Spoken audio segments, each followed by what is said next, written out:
also express my sincere thanks to His Excellency Philippe Koudelka, the former permanent representative of Belgium to the United Nations, for his work in the initial stage of the process. I am sure members of the Assembly will join me in extending to them our sincere gratitude. I will now make a statement as the President of the General Assembly.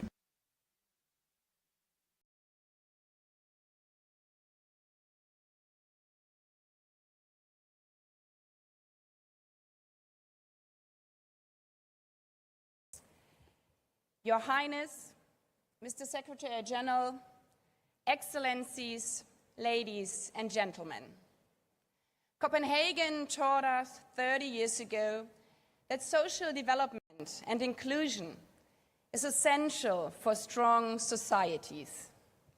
Today, Doha must go the last mile and teach us how to leave no one behind, end social injustice, and guarantee dignity for everyone. In prioritizing a people-first approach, Copenhagen helped to give birth to the SDGs and later the Pact for the Future. We have seen these last 3 decades what power we can have as an international community, as United Nations, when working together, when overcoming divides. Unemployment, which stood at 1 billion people, 30% of the global workforce in 1995, fell to a historic low of 5% in 2024. Extreme poverty declined from 2 billion people in 1990, over a third of the population back then, to just over 800 million today. And access to education and health has increased in every single region. But since Copenhagen, we have also seen that economic growth alone has been insufficient to pull people in all regions out of poverty.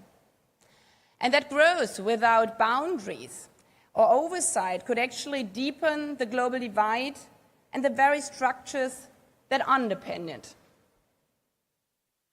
There's a great exercise that schools do that exemplifies these structural injustices, in which students are told to stand at the starting line, ready to sprint forward. Suddenly, the teacher will interrupt and ask some of them to take a step backwards. Those who sometimes go to bed hungry, those whose parents are unemployed, those with no books at home, the girls. It soon becomes evident that even the strongest runners among them have hardly any chance, simply because of where they had to start, for reasons that they had no control over, for circumstances they were simply born into. If the world is like the race I spoke of, then Copenhagen has allowed millions to take steps forward, but far too many have remained stuck or have even fallen further back. 800 million people still live in extreme poverty. In some countries, half of the girls do not even go to primary school. While unemployment has fallen to 5% globally, this hides vast disparities. For instance, unemployment stands at less than 1% in some countries, yet it amounts to more than 30% in others. And young people remain 3 times more likely to be unemployed. This as women continue to earn just 78 cents for every dollar earned by men. That is why this conference, this moment truly matters. to join forces in order to make life fair for everyone, regardless of the circumstances of your birth or if you live in a region prone to natural disaster or conflict. Allow me to make 3 points on our shared challenges and shared opportunities in delivering on social development. First, we need to urgently address the single largest obstacle facing our pursuit of social development, the climate crisis. We see it time and time again in the wake of climate disasters that wipe out social services and GDP in just an instant.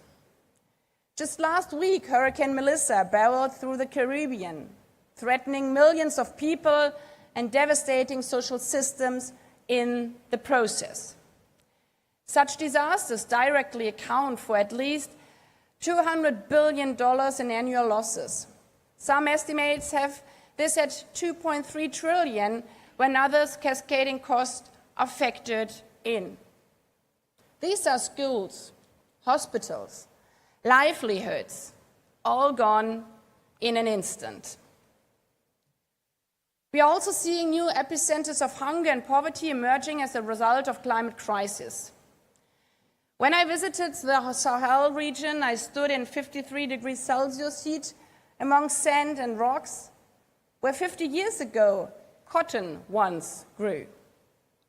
Local farmers told me how the rains no longer come when they used to. The wells have run dry, the harvests have withered. This is not just one farm or one country. It is the new frontline of insecurity. Rising temperatures are fueling food crises globally. If we continue like this, it is estimated that if the planet warms by more than 2 degrees, almost 200 million more people could face food insecurity. And this threatens our entire Sustainable Development Agenda, not just SDG 2 on zero hunger. Hunger and poverty are also drivers of displacement, when families are forced to move because of lack of food. And in turn, large-scale displacement puts pressure on neighboring states, straining resources and testing governance, and often driving further insecurity. Thus begins a vicious circle. Climate insecurity leads to hunger and poverty spur displacement and conflict deepens hunger and poverty once more. Yet, on the positive side, we still have it in our power to reduce each future ton of CO2 emissions, to change course now. Fighting the climate crisis and ending hunger and poverty is not merely an act of charity. It is a matter of security and self-interest for all countries. And that brings me to my second point. This second World Summit for Social Development reminds us that in order to tackle these multi-dimensional issues, so too must our solutions and agendas be multi-dimensional and interconnected. The Doha Declaration, as well as the SDGs, call for holistic strategies because we cannot solve hunger in isolation from health, or poverty without addressing inequality, especially in education, or climate action without ensuring decent work. They are not separate 17 goals, but rather an integrated framework where advancement in one area accelerates progress in others. And these are not siloed agendas. They all underscore that human security is the foundation of global security. Therefore, our most important task here in Doha, as well as next week at the Climate COP in Belém and throughout the whole 80th session of the General Assembly in New York, is to defend and recommit to this vision and so truly solve these cross-regional issues in a cross-regional manner. Because in our deeply interconnected world, no country or region can secure its interest in isolation. From energy security to supply chains to conflict mediation. Take, for example, the attacks by the Houthis on cargo ships in the Red Sea that led to a heavy reduction in shipping traffic here in Gulf ports, but also manufacturing lines that stood still in Europe. Or the other way around, when due to Russian invasion of Ukraine, cargo ships full of grain could not leave the port of Odessa in the Black Sea, leading to food insecurity and exploding food crises also here in this region, as in many other parts of the world. These crises remind us that in this race to fight hunger and poverty, we are not competing against each other. We are running together. And a chain reaction that trips up one region will slow us all down. Which brings me to my third point. Recommitting to the SDGs means filling the $4 trillion resourcing gap and reflecting these commitments in new trade agreements, in technology transfers, and in partnerships that create truly sustainable growth and not only benefit the few.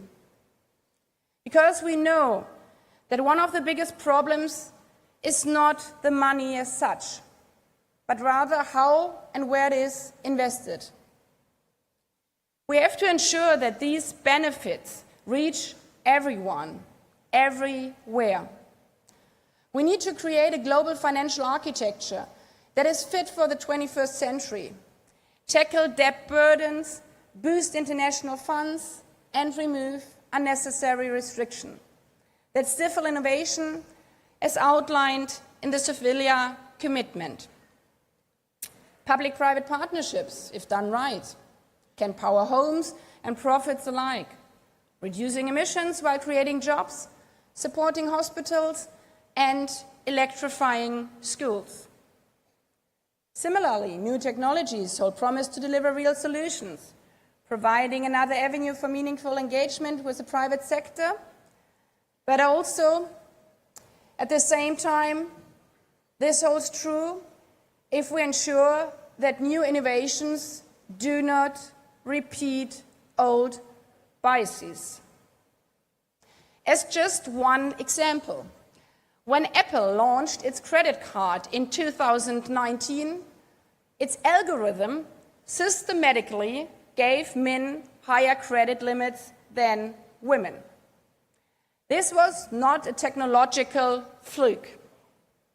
i.e. models that learn from societies with deeply entrenched discrimination against women risk amplifying those inequalities even further.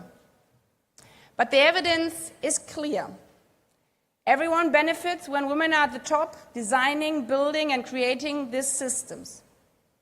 Equal representation of women will ensure that technology empowers rather than exploits. Again, this is not just a matter of doing what is right or what is just. It's a matter of self-interest for all of us.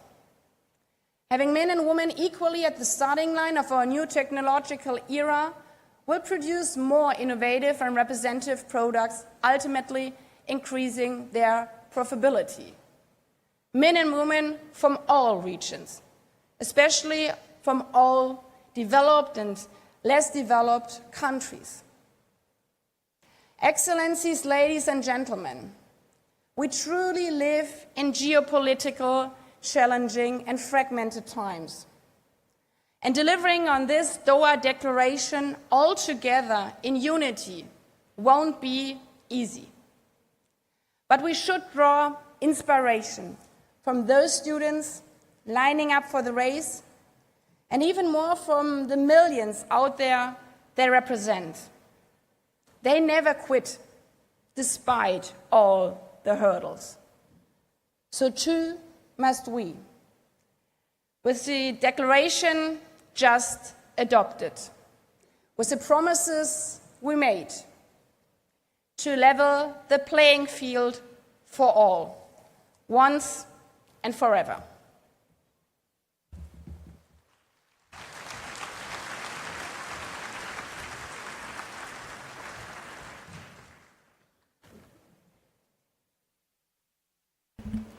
I give the floor to His Excellency Antonio Guterres, Secretary General of the United Nations.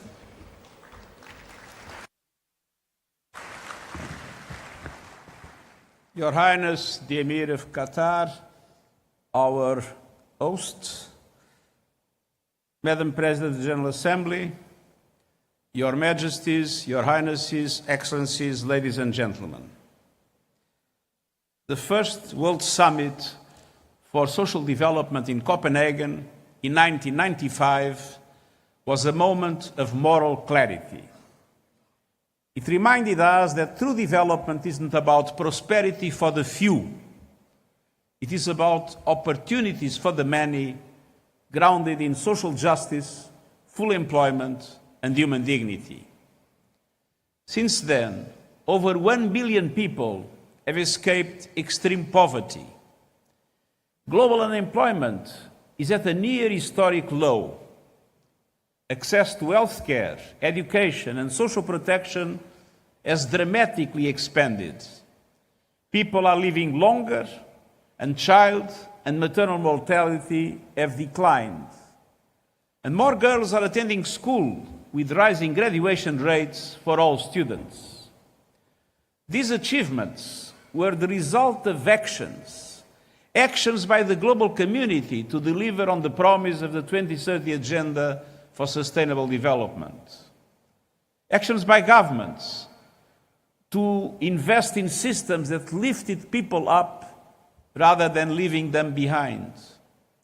Actions by international organizations and civil society partners to support development. Actions by businesses to ensure that practices enabled, not erased, social development and social justice. And actions by donors to help countries invest in their people, infrastructure, and economies. But this second World Summit for Social Development opens at a moment of high global uncertainty, divisions, conflicts, and widespread human suffering. People are still facing hunger, poverty, displacement, and unemployment. Developing countries are not getting the level of support they need. And we are not moving fast enough to mitigate the volatility and outright destruction wrought by a warming planet. And we are falling short on the Sustainable Development Goals. Your Majesties, Your Highnesses, Excellencies, the Doha Political Declaration represents a booster shot for development. At its heart, the declaration is a people's plan. Bringing it to life requires action in 4 areas.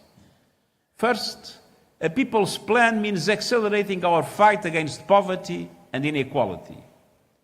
It is unconscionable that nearly 700 million people still live in extreme poverty, with the richest 1% own nearly half of global wealth. It is unacceptable that millions go hungry every day or die each year from preventable disease. Trends made far worse by relentless global aid cuts. And it is intolerable that almost 4 billion people lack access to any form of social protection at all. Fighting poverty requires targeted, country-led investments and strategies in all the systems that people need. Food systems that can reach all people with affordable, nutritious, sustainably produced food. Universally accessible health systems that can deliver care and medicine to every person, no matter where they live or how much they earn. Water and sanitation systems that deliver clean water to all. Adequate, affordable housing. Energy systems that are clean, reliable, and accessible to all, powering development and jobs. Education systems capable of reaching every child and young person with quality education and skills, underpinned by well-trained and supported teachers. Universal social protection systems that can support people when they need it, and reliable, robust, and disaggregated data to track out progress. And progress also depends on investing in the future of our planet. Governments must arrive at the upcoming COP30 meeting in Brazil with concrete plans to slash their own emissions over the next decade, while also delivering climate justice to those on the front lines of a crisis they did little to cause. Just look at Jamaica. The clean energy revolution means it is possible to cut emissions while growing economies. But developing countries still lack the finance and technologies needed to support their transitions.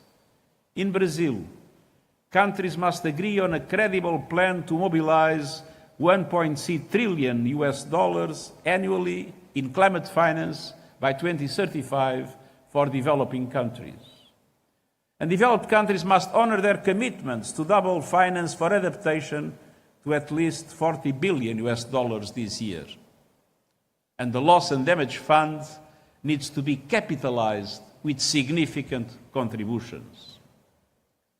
Second, a people's plan requires a laser focus on job creation and employment. In every country, governments and the private sector must join forces to promote decent work, living wages, and pathways for workers to transition from the informal economy to jobs in the green, digital, and care economies. Investments in training, skills development, and lifelong learning are essential. As called for by the Global Digital Compact adopted last year, countries should focus on closing the digital divide, achieving universal digital connectivity, and ensuring all people can gain skills in digital technology and artificial intelligence. Creating and sustaining jobs also requires countries to diversify their economies and enhance local processing and innovation to add value and compete in global trade. Any job creation efforts must also ensure women have equal access to jobs while increasing support for care economies.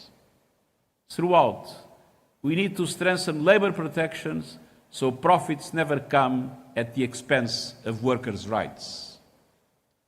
Third, a people's plan requires financing.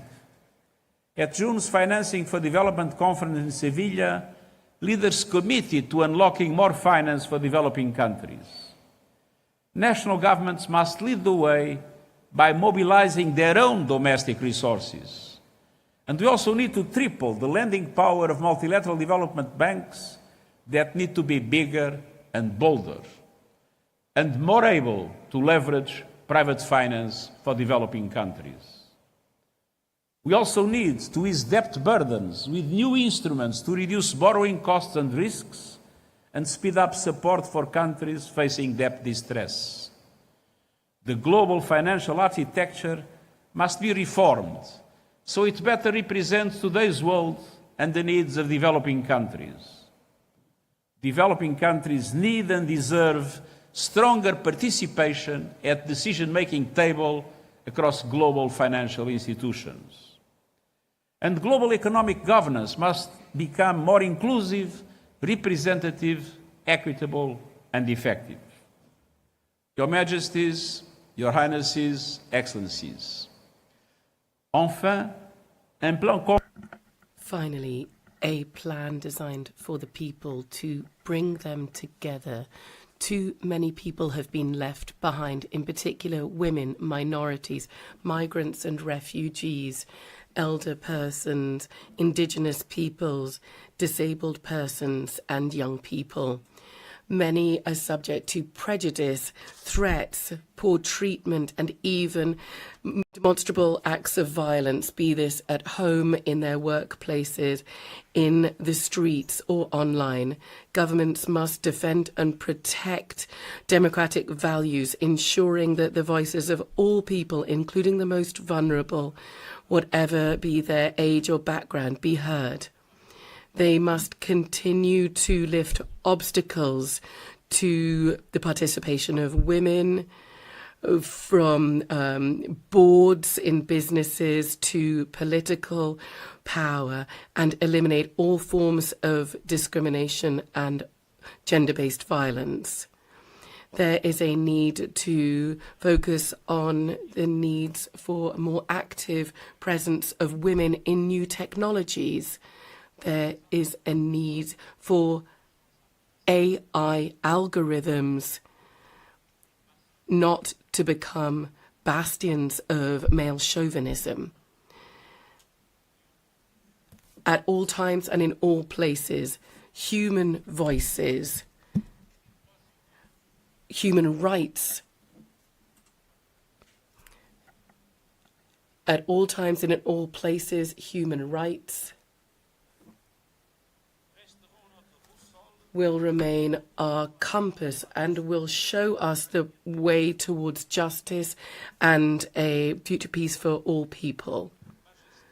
Your Majesties, Your Royal Highness, Excellencies, this summit is placed under the sign of hope, hope with collective action.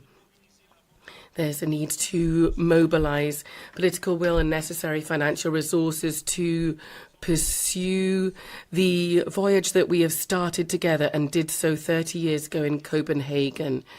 We have the Doha Declaration, and thanks to this, we are going to achieve this far-reaching plan because humanity is calling for it and deserves it. Thank you. I thank the Secretary General. I invite His Highness Sheikh Tamim bin Hamad Al Thani, Emir of the State of Qatar, in his capacity as host country, to address the Assembly.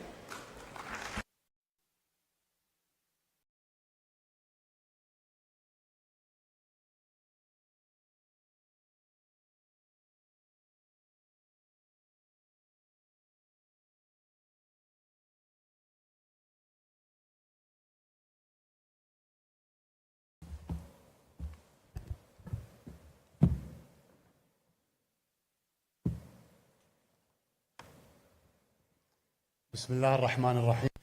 In the name of God, most compassionate, most merciful.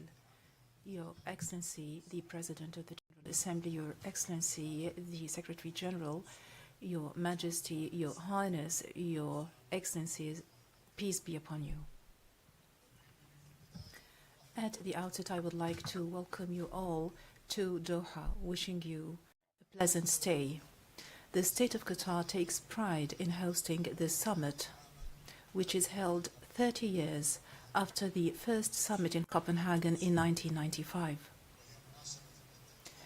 This is an occasion to reiterate the spirit of solidarity and international cooperation, to address challenges that hinder economic development and slows down human development, a matter that threatens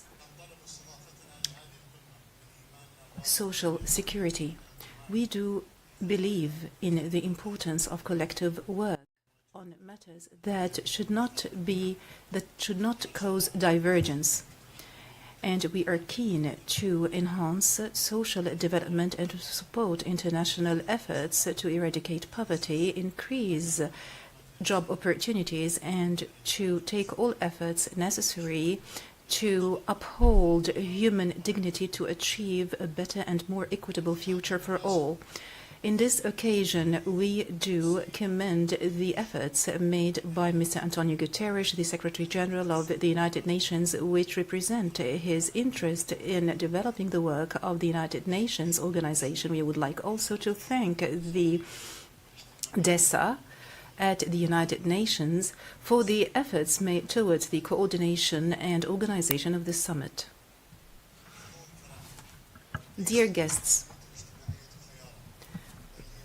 social development is not a choice, it's an existential necessity, and whilst we celebrate this year the 80th anniversary of the United Nations, we should take the opportunity of this summit to reiterate and to recommit ourselves to the Charter of the United Nations and multilateral efforts, together with doubling down on our efforts to enshrine social development as a main foundation for security and stability for all. At the national level, the State of Qatar has attached special importance to social development and has achieved clear progress according to the indications issued and published by competent international organizations, and we work on improving the quality of life, welfare, and prosperity, in addition to developing education, economic empowerment, health and family care, as well as social protection. The State of Qatar, through the Ministry of Family and Social Development, has launched its 2024-2025 strategy under the slogan "From Care to Empowerment," which is based on creating a community and a society that is based on the equality of opportunities, and which comes in line with the 2030 vision of the state. At the international level, we are cognizant of the fact that challenges hinder social development, as poverty and social inequality and unemployment. All this calls upon us to make consolidated efforts, and we cooperate closely with the United Nations in this regard, and we have spared no efforts towards honoring our undertakings and our commitments towards this goal. The State of Qatar will continue to be an active partner in the international community, and we will continue to support all efforts of social development through the aids and contributions made by Qatar to several countries and societies through the Qatar Development Fund and the Qatar Charity Association.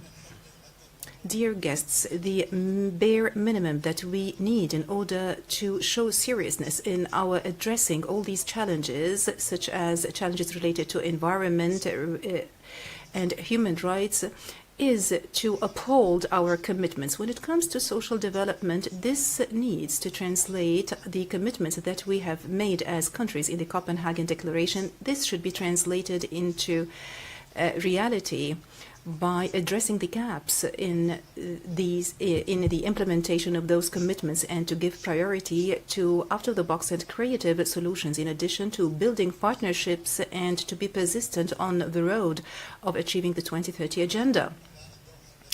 The Doha Declaration that was adopted in this summit is the fruit of relentless efforts and unwavering work, as well as consultations that were held in New York, and it is an ambitious document towards the achievement of the desired social development. And in this regard, we would like to commend the efforts of Belgium and Morocco and the United Nations for their efforts towards the facilitation of intergovernmental consultations and negotiations. And we are confident that the Doha Declaration, which reiterates and stresses the moral and socio-economic vision of social development that is based on human dignity and human rights, as well as equality and peace, will give impetus and momentum that accelerates the achievement of the 2030 Agenda, and this will represent a roadmap and a robust foundation to address all social development issues, especially poverty, unemployment, and social exclusion. It's impossible to achieve social development in any societies without peace and stability, and we do believe that constant peace and not temporary settlements is just peace. And it's very obvious, it goes without saying, that the Palestinian people need all forms of aid to be able to recover from the devastation that was caused by the Israeli occupation and the apartheid system in Palestine. We call upon the international community to double down on its efforts and to provide support to the Palestinian people for reconstruction and to secure the basic needs for this resilient people until justice is administered and until they manage to exercise their legitimate rights on their territories. When it comes to peace and stability,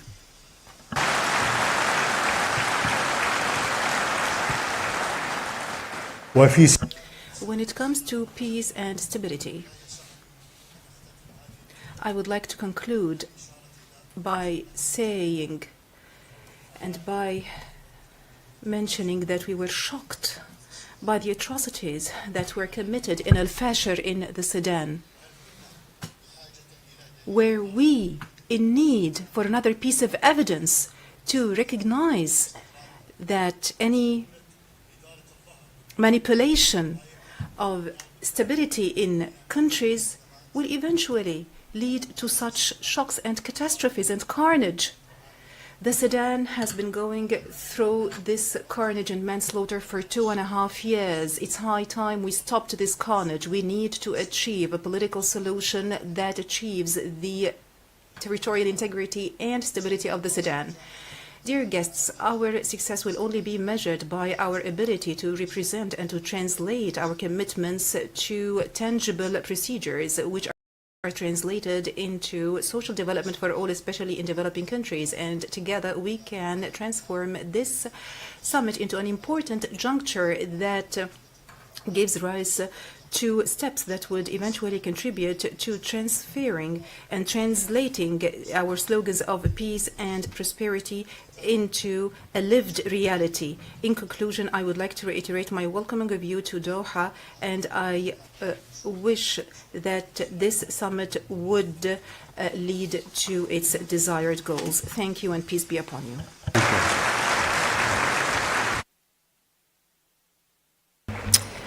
I thank the Emir of the State of Qatar for his speech and for hosting this summit. I give the floor to His Excellency Lok Bahadur Tapar, President of the Economic and Social Council.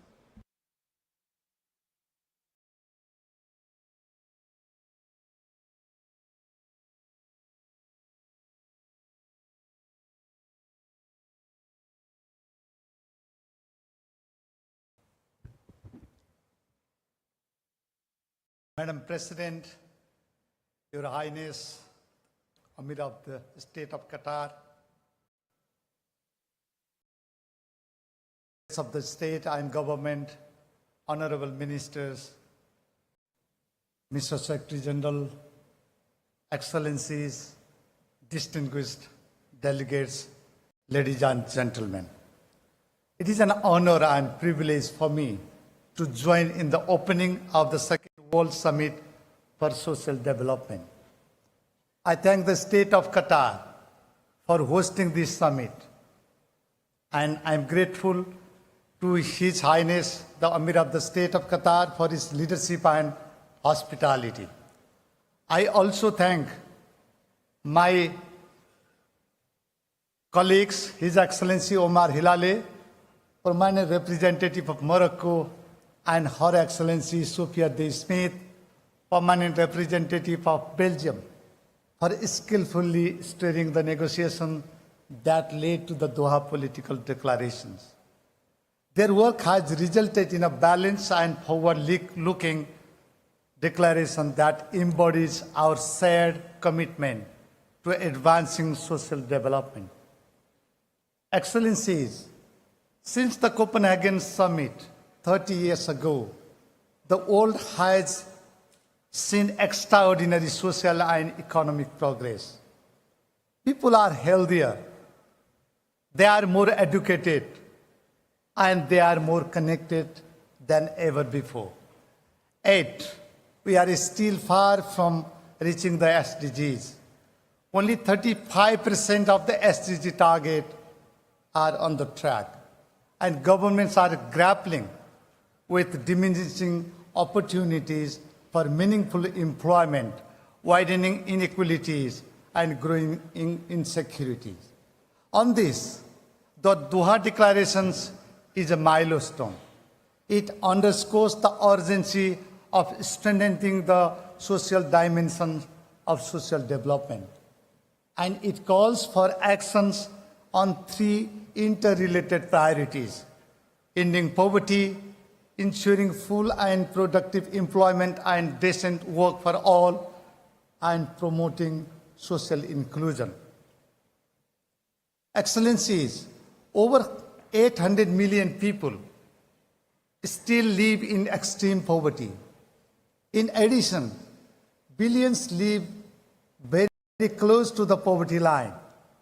Even a minor shock, a sudden illness, an unexpected expense, the loss of a job, or a climate-induced disasters can send them into poverty. Informal employment continues to affect over 80% of workers in Africa and 70% of workers in Asia. Income and wealth are increasingly concentrated at the top. Today, the world's richest 1% of the populations own more wealth than 95% of humanity combined. Nearly 2 billion people globally remain uncovered or inadequately protected social protections, without the safety nets that cushion shocks, preserve dignity, and enable resilience in the face of crisis. And societies are increasingly divided and polarized. Confidence and trust in institutions seem to be eroding. Distrust fueled by misinformation and disinformation fractures social cohesion and undermines our ability to achieve the Sustainable Development Goals. Addressing these myriad issues lies at the heart of the mandate of the Economic and Social Council. Excellencies, the 80th anniversary of the Council is an opportunity to renew our joint commitment to its enduring values: cooperation among nations, inclusive development, and the dignity of every person. Those principles have guided the Economic and Social Council since 1945. They continue to define our work today. The 5-year review process agreed in the Doha Declarations provides an important opportunity to measure progress and renew momentum. The General Assembly will lead that effort, and the ECOSOC system will support it by bringing together governments, UN systems, stakeholders to translate shared commitments into actions. The role of the commissions for social development will be pivotal in this regard. We should spare no effort in establishing ECOSOC forums and segments provide important opportunities to connect global policy with actions on the ground. Excellencies, under Nepal's presidency, ECOSOC is advancing global cooperations on food systems, financing for development, climate resilience, and digital inclusion and youth entrepreneurship. Issues that underpin poverty, education, decent work, and social inclusion. Our policy guidance support implementations at the local, national, and regional levels, strengthening the government's efforts. The UN system's analytical and evidence-based support runs throughout the Council's work, and providing space for the diverse voices of stakeholders, including youth, women, and persons with disabilities. We ensure that our deliberations are rooted in the realities on the ground. These strengths will be fully mobilized to advance the commitments we make here in Doha. ECOSOC will continue to work with member states, the UN systems, and partners to ensure that The Doha declarations translates into tangible progress in people's lives. Let us carry forward the spirit of Doha with unity of purpose and shared determination to build societies rooted in dignity, opportunity, and inclusion for all. I thank you.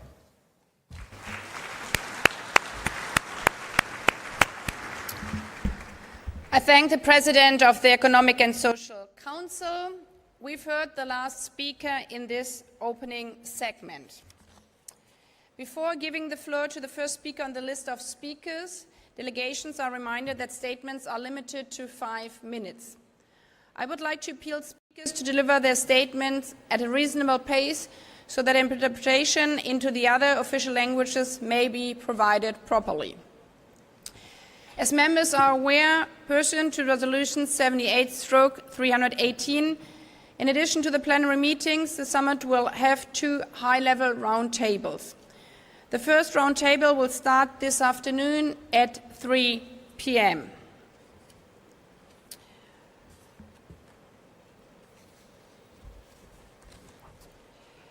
I invite, now my microphone is not, I invite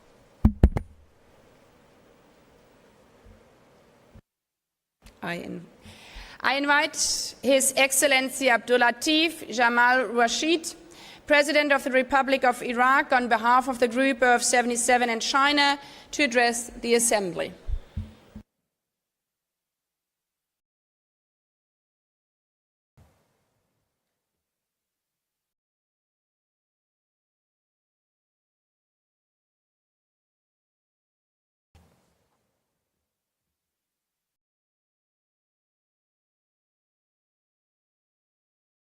Your Excellencies, distinguished delegations, ladies and gentlemen, it's an honor to deliver this statement on behalf of Group 77 and China.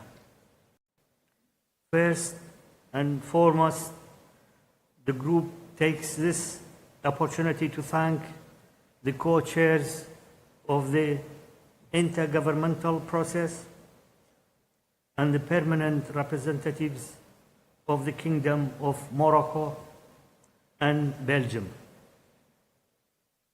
for their leadership, tireless efforts, and thoughtful guidance throughout this process.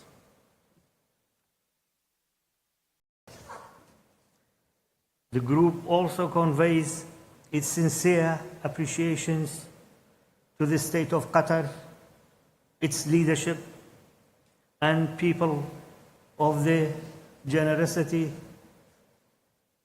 warm hospitality, and excellent arrangement that have enriched our deliberation at this historic summit. We gather today in Doha with great hope that this meeting will inspire concrete progress in advancing the welfare and dignity of all people. As we approach 2030, the international community stands at a pivotal moment, one that calls for resolve to translate our commitments to tangible outcome in the lives of, of all our nations.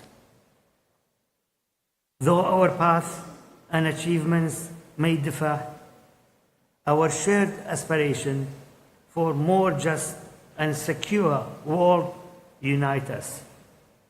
Let us this summit be a step towards a deeper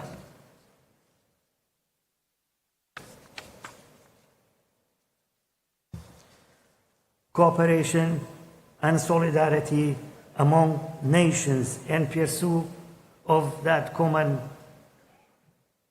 vision.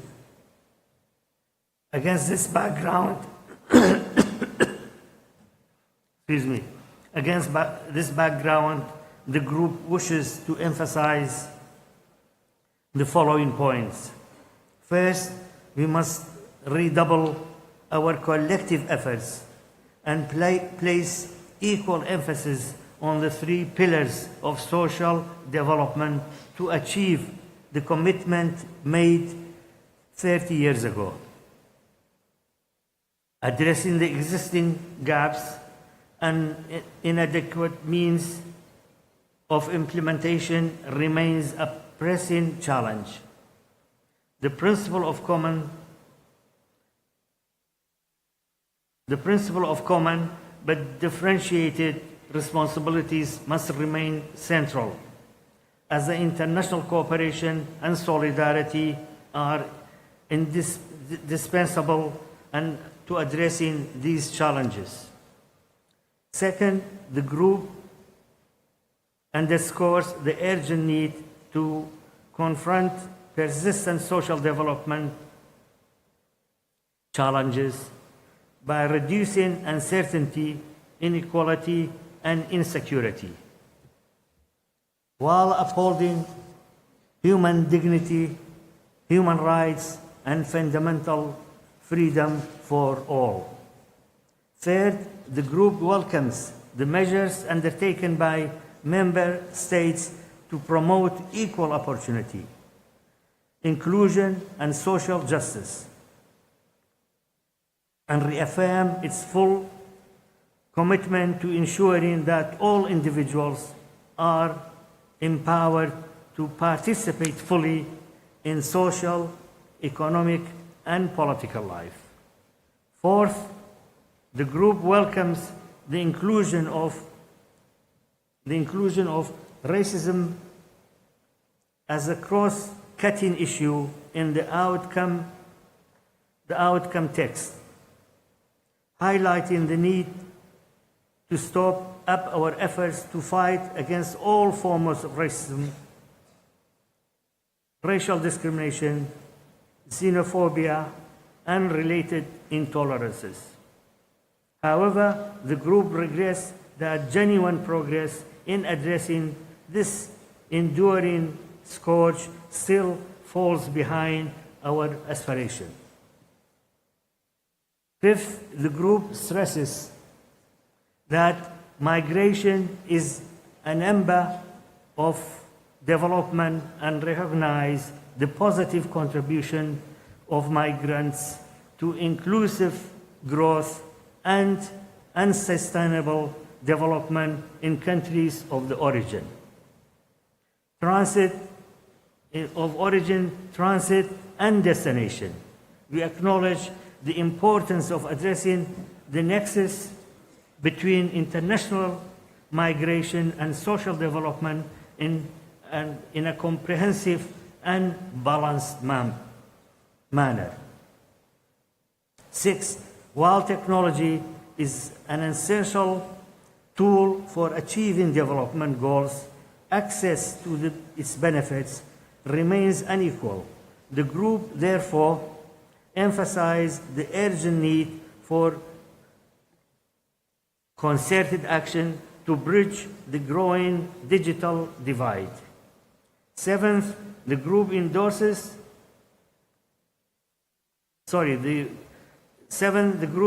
underscores that social development cannot advance while many developing countries continue to face UCM, unilateral coercive measures, while directly and negatively affect the well-being of their people. The group reaffirms that measures impede in economic and social progress and calls for the complete elimination. In conclusion, the Group 77 and China reaffirms our shared commitment to balancing people at the center of development. Let Doha mark a renewed resolve to act with unity, compassion, and determination so that the promises we make today become a living reality for all. Let us leave no one behind. I thank you for listening to these comments.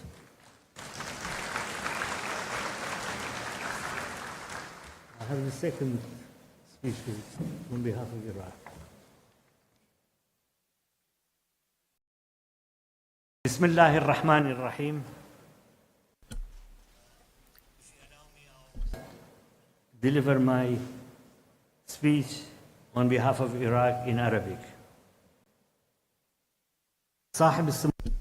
Your Excellency Sheikh Tamim bin Hamad Al Thani, Your Highness Prince of the State of Qatar, Excellencies, ladies and gentlemen, Your Excellency, Mr. Antonio Guterres, United Nations Secretary General, ladies and gentlemen, may the peace and mercy and blessings of God be upon you. At the outset, I wish to convey my sincerest thanks to the State of Qatar for its generous hosting of this summit, which is held at a very critical juncture as we are about to launch a new era which requires a renovation of international commitment to social justice and the strengthening of decent work and the establishment of more just societies. Equally, I wish to address my thanks to the United Nations and its specialized agencies for its unstinting support for member states in their implementation of the 2030 Sustainable Development Agenda and for its active partnership alongside Iraq on our developmental path. Equally, we thank all participating states for efforts made in preparing the Doha Declaration, which represents a quantum leap towards strengthening comprehensive, inclusive and sustainable social development at the global level. Ladies and gentlemen, our meeting today under the second summit is held over 30 years since the Copenhagen summit in 1995. It constitutes a new opportunity to review achievements and to proceed with a forward-looking attempt to contain the situation and to preempt the impact of highly complex crises, social crises, climate crises, etc., which necessitate social justice. We firmly believe that investing in humans is the optimal path that leads to justice. Social justice is an existential requirement for decent life. Discrepancy in opportunities, economic opportunities, climate threats, drafts, poverty, etc., all mean that the international community must assume yet a bigger responsibility in upholding the very principles that underpin social justice.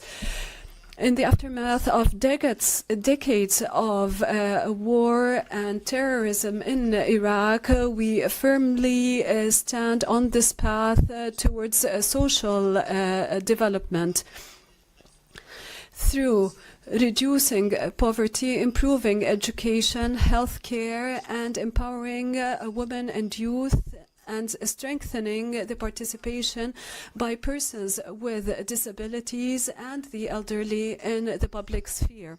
Iraq, during the recent years, has made major progress in the reform of the social protection system.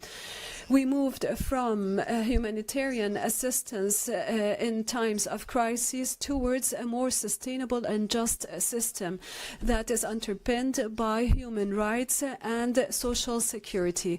Ladies and gentlemen, Iraq ratified in 2023 the ILO Convention 102 on on social security floors, thus upholding our international commitments. We made tangible progress in terms of social protection over the last 4 years. Poverty rates have decreased. This is telling of the impact of structural reform in favor of social development. We have expanded the basis of beneficiaries in a tangible manner, which now it reached 140% of those benefiting from social security, in addition to an increase in the amounts dedicated to social security. As we move from support to productivity, we have launched a unified program that benefits tens of thousands of individuals, in addition to support to small and medium-sized enterprises. This led to a reduction in unemployment rates and empowered women economically. The social development is a collective responsibility that includes civil society and the youth, particularly as we joined in 2024 the ranks of those countries with a large presentation or portion of youth among its population. This prompted us to improve job opportunities, the development of skills, and the focus being placed on entrepreneurship in favor of youth and women. As to climate change and its impact, direct impact on social development, we suffer from water rarity and desertification. Therefore, we launched the Green Iraq initiative that seeks to address such challenges through various projects of renewed and clean energy.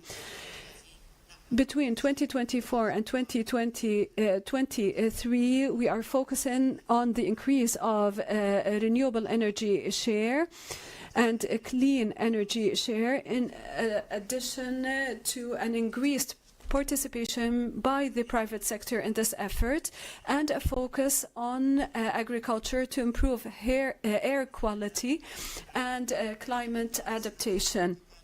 We have also adopted a comprehensive strategy focusing on agricultural infrastructure and the improvement of food quality and diversity to attain self-sufficiency when it comes to food production.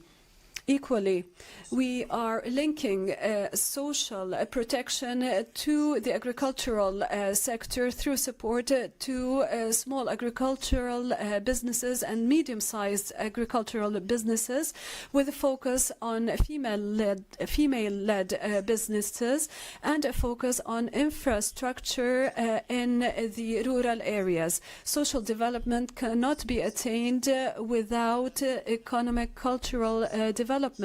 Therefore, we are focusing on good governance and enhancing democratic participation and countering corruption, as these underpin any society that seeks to attain welfare and prosperity.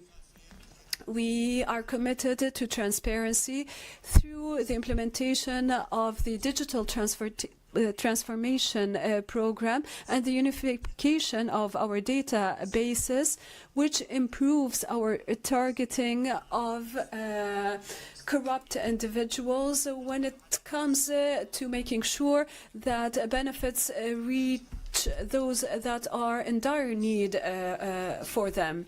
We equally focus on healthcare and health protection, always in line with UN standards and principles. Iraq has adopted a national development plan covering 2024-2028, in addition to a strategy for the alleviation of poverty and the Iraqi Vision for Sustainable Development 2030 and the 2050 Iraq Vision, in addition to a national employment vision to guarantee decent work and secured work for all. Challenges social development is faced with are well entrenched. These include inter alia, migration, climate change, among others. This necessitates comprehensive and joint work. We have established specialized and ad hoc funds to address such challenges and to support development at the governorate level. Countering poverty, corruption, and other aspects that plague our societies, including illegal migration, drugs, etc., will undoubtedly be conducive towards improving the livelihood and living standards of our citizens around the world. Iraq stands ready to support the international community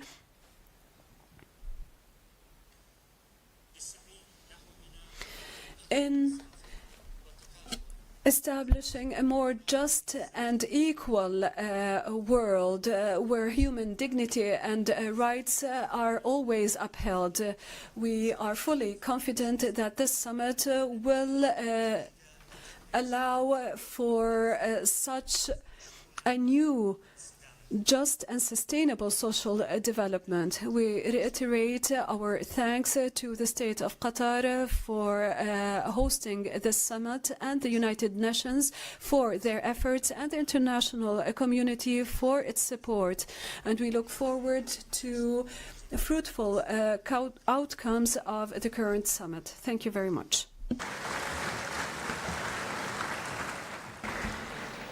I thank the President of the Republic of Iraq. May I remind delegation again that statements are limited to 5 minutes. There's a timer. I invite His Excellency William Samoei Ruto, President of the Republic of Kenya and Commander-in-Chief of the Defense Forces, on behalf of the African Group, to address the Assembly.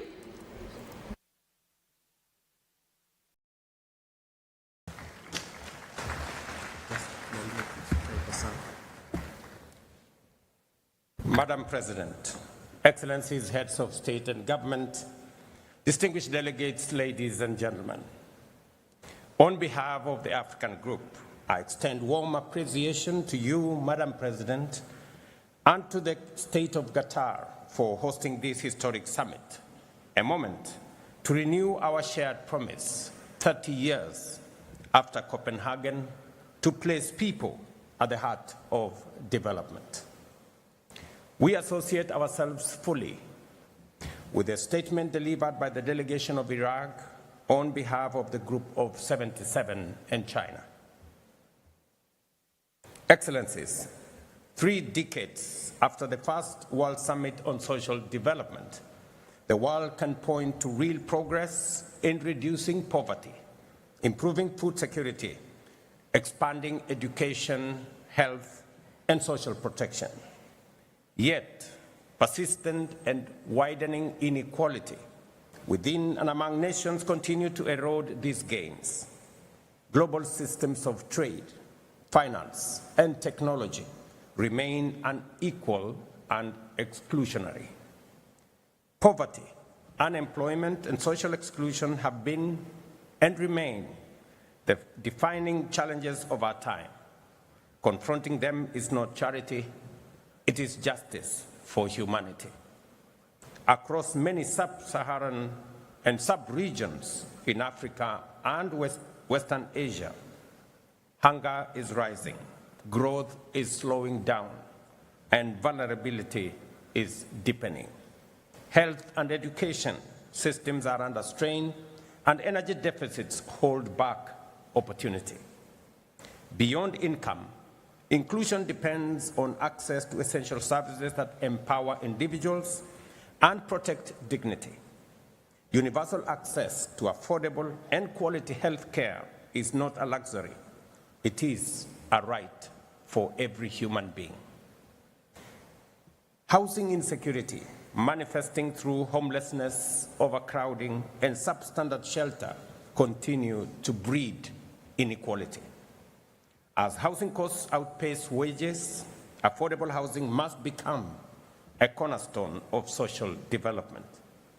Informal and precarious employment remains yet another of the gravest obstacles to stability and growth, particularly in low and middle income countries where millions live close to the poverty line. Ladies and gentlemen, the digital divide is emerging as one of the greatest barriers of our time. Access to affordable connectivity, access to devices, and digital skills must become universal. Education must include every learner, empower every teacher, and reach every community, including persons with disability. As Africa, we believe that transforming informal sectors, enhancing productive capacity, and expanding access to global markets requires stronger international cooperation in line with the Addis Ababa Action Agenda and the right to development. We therefore call for comprehensive reform of the international financial architecture to make it fair, transparent, and responsive to the needs of developing nations and its people. We urge decisive action on debt distress and progress towards United Nations Framework Convention on international tax cooperation. We also underscore our call for a UN Convention in sovereign debt. Distinguished colleagues, the Copenhagen Declaration gave us a timeless framework built on 3 pillars: the eradication of poverty, decent work for all, and social integration. Grounded in equity, solidarity, and human dignity, these pillars remain our compass. We therefore welcome the Doha Declaration on Social Development, a renewed global pledge to translate principle into action and to build cohesive and resilient societies for generations ahead. We commend the co-facilitators, the permanent representative of Morocco and Belgium, for their leadership in guiding this important progress.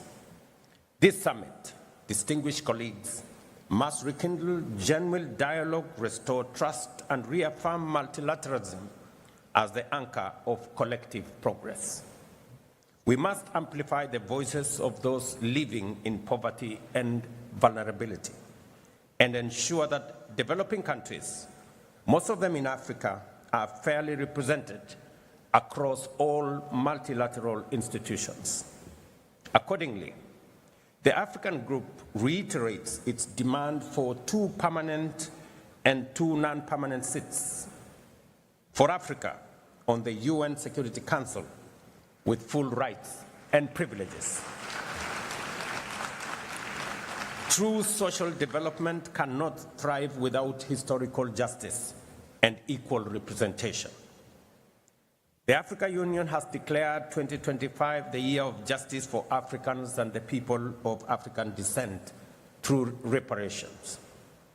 This is a defining step towards justice and healing for Africa and its diaspora, calling for accountability for the crimes of slavery, colonialization, apartheid, and exploitation that caused lasting human and environmental harm.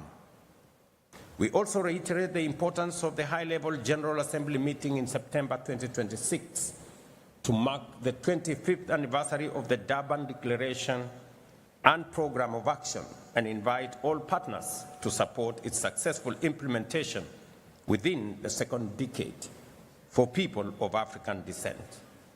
Together, let us envision a future that is inclusive, resilient, and just, a world free of hunger, poverty, disease, racism, and inequality,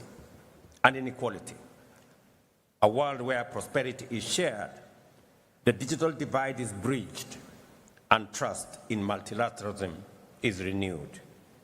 I thank you.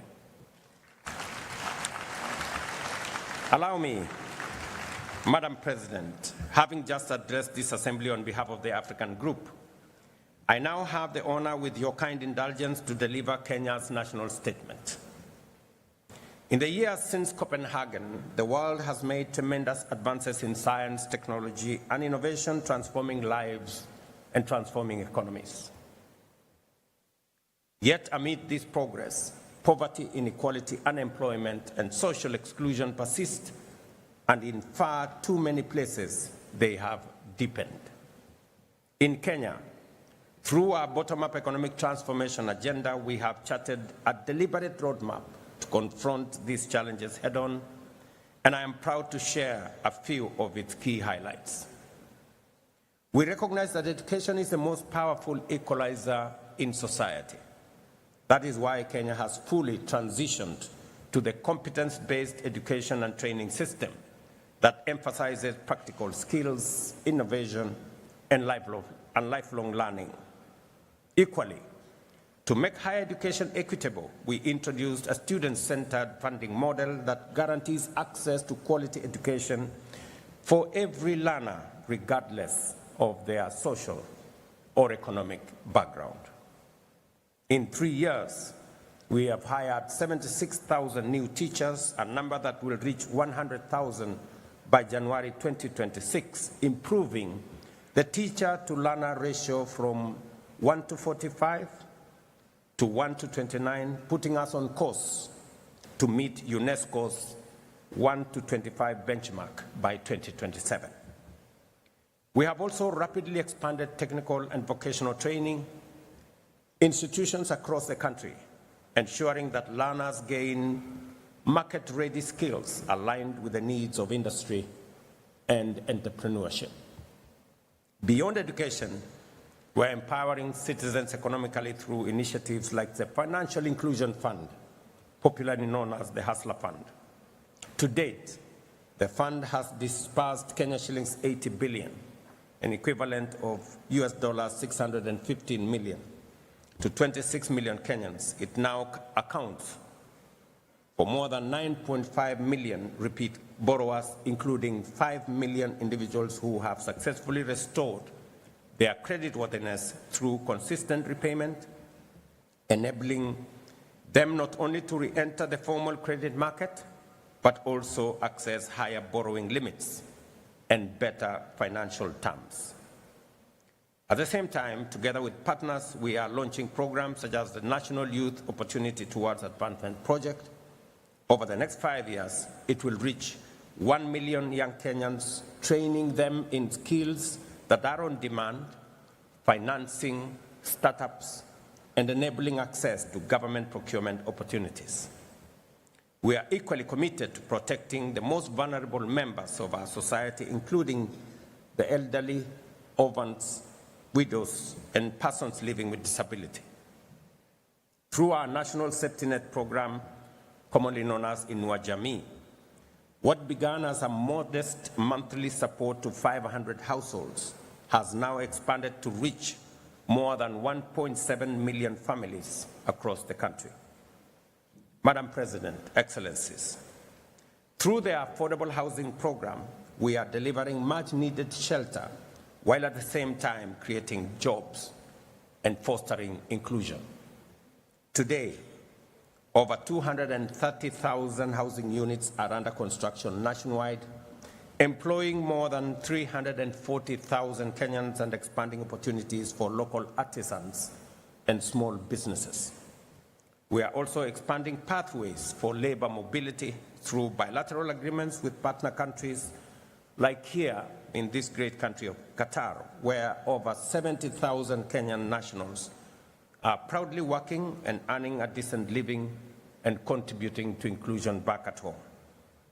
In just 3 years, over 400,000 Kenyans have secured jobs abroad, sending home remittances that support families and strengthen our economy.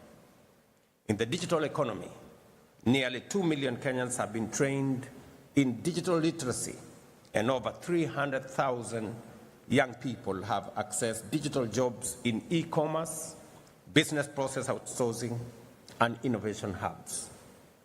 Through reforms in health, ladies and gentlemen, the number of Kenyans with medical insurance has grown from 8 million in 2023 to 27.2 million today, ensuring that no one is denied health due to inability to pay.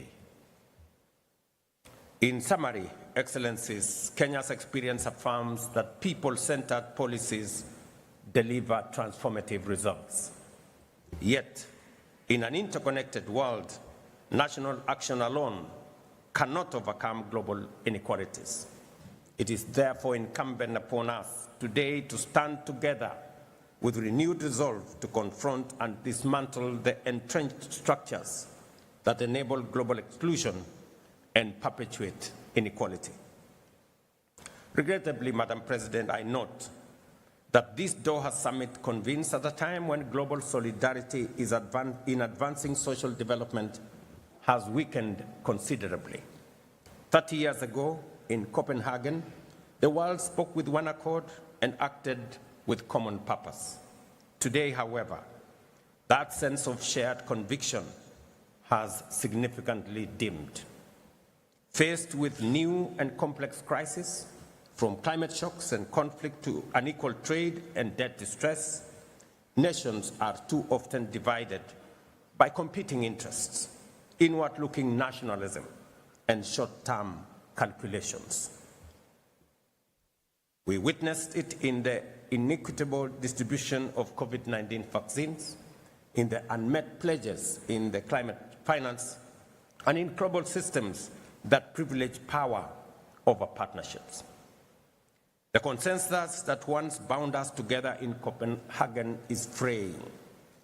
The world risks retreating into isolation at a time when cooperation should be a priority. Excellencies, as the UN at 80 initiative reforms process unfolds, the time will soon come for all of us to make critical choices about the mandates and structures of the United Nations. In doing so, we must resist the temptation to elevate one pillar of the UN at the expense of others.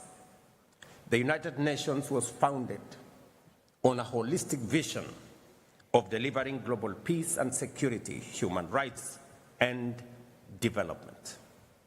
These are the three inseparable, indispensable pillars that together sustain global stability and human dignity.